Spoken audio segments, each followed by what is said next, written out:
Mon premier souvenir de paralysie du sommeil remonte à mes 10 ans. Je m'en souviens parce que c'était la nuit où mes parents m'ont emmené voir Shrek 2 pour avoir de bonnes notes sur mon bulletin scolaire. C'était une projection en soirée, donc nous sommes rentrés tard et ma mère m'a immédiatement couché quand nous sommes rentrés à la maison. Il devait être environ 4 heures du matin quand je me suis réveillé, la lumière de mon réveil m'indiquait l'heure.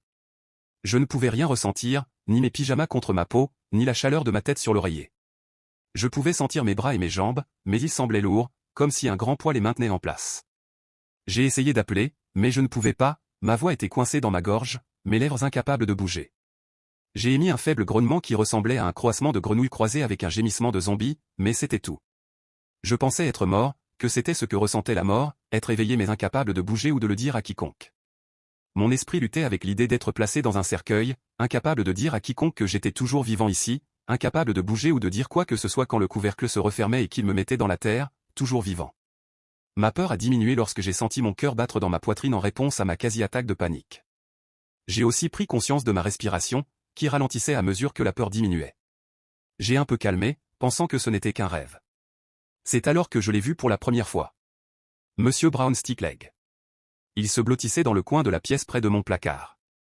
Ses deux yeux rouges surdimensionnés brillaient dans l'obscurité de ma chambre. Son visage ressemblait à un masque en porcelaine, blanc, sans expression, sans bouche ni nez, seulement ses deux yeux rouges troublants. Quand il s'est levé, son corps s'est déplié comme de l'origami jusqu'à ce que sa tête atteigne le plafond. Son cou s'est plié, se penchant en avant car sa véritable taille était plus grande que celle de ma chambre. Son long torse noir était couvert de symboles scintillants qui reflétaient le rouge à la lumière de ses yeux brillants. Il se tenait sur deux jambes minces et effilées qui disparaissaient dans les ombres de la pièce. Il ne faisait aucun bruit en se déplaçant, semblant glisser tandis qu'il flottait plus près de mon lit. Ses longs bras minces atteignaient vers moi alors que je gémissais à travers mes lèvres paralysées. Je ne pouvais pas crier, même si j'en avais très envie. Ses doigts s'étiraient dans l'obscurité, jusqu'à mon visage. Deux doigts pointus touchaient mes paupières, les poussant pour les fermer. Je me souviens que ses doigts étaient frais, mais pas froids. Même si les extrémités de ses doigts semblaient pointues, son toucher était doux. « Ne lutte pas, petit. Dors, dors, dit-il. » Sa voix était si profonde que je pouvais la ressentir dans ma poitrine quand il parlait. J'ai obéi à ses instructions, me convainquant que c'était effectivement un rêve. Même si ce n'était pas le cas, l'arrière de mes paupières était plus rassurant que de regarder ses yeux rouges perçants dans son visage vide. J'ai fermé les yeux, souhaitant que ce soit un rêve, le voulant être un rêve.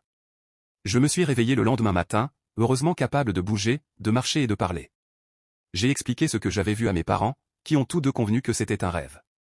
Ma mère a évoqué l'idée que quelque chose dans Shrek 2 m'ait effrayé, mais ni mon père ni moi n'y avons cru. Pour confirmation, mon père a demandé que je dessine une image de ce que j'avais vu pour eux. Alors que je dessinais, j'ai manqué de crayon noir et j'ai dû finir ses jambes avec la couleur la plus sombre suivante dans ma boîte de crayons. Eh bien, Monsieur Brown Stickleg, a dit mon père en me tendant le dessin. Laissez ma fille tranquille maintenant, tu m'entends? C'est ainsi que mon démon de paralysie du sommeil a fini par s'appeler Monsieur Brown Stickleg. Lui donner un nom idiot a contribué à atténuer une partie de l'angoisse à l'idée d'aller au lit la nuit suivante.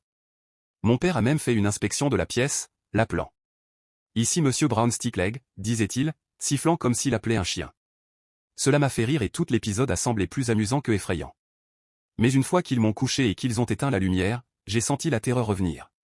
L'obscurité frappe plus fort lorsque vous vous attendez à trouver quelque chose qui se cache dans les ombres.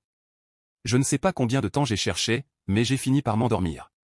Dans les semaines qui ont suivi, j'ai cherché Monsieur Brown Stickleg chaque nuit en m'endormant. Même lorsque j'allais dormir chez des amis, je faisais une vérification rapide au cas où il se serait joint à moi chez un ami. Avec le temps, mes recherches sont devenues moins fréquentes. C'est quelques mois plus tard, la veille de mon premier jour en 5e année, que je me suis réveillé avec Monsieur Brown Stickleg perché sur mon lit, son visage vide à quelques centimètres du mien. Un cri est sorti de ma bouche cette fois-ci, réveillant mes parents qui sont venus rapidement dans ma chambre. Mon père a allumé la lumière de chevet, mais Monsieur Brown Stickleg avait disparu. Cette nuit-là, mes parents m'ont permis de dormir dans leur chambre. Ils ont dit que je faisais un cauchemar. Peut-être avaient-ils raison, mais ce n'était pas un rêve ordinaire. La terreur que j'ai ressentie était bien plus réelle, bien plus intense. J'ai commencé à me demander si Monsieur Brown Stickleg était vraiment une création de mon imagination. Cette nuit-là, j'ai dormi paisiblement dans la chambre de mes parents. Mais ce ne serait pas la dernière fois que Monsieur Brown Stickleg se présenterait dans ma vie.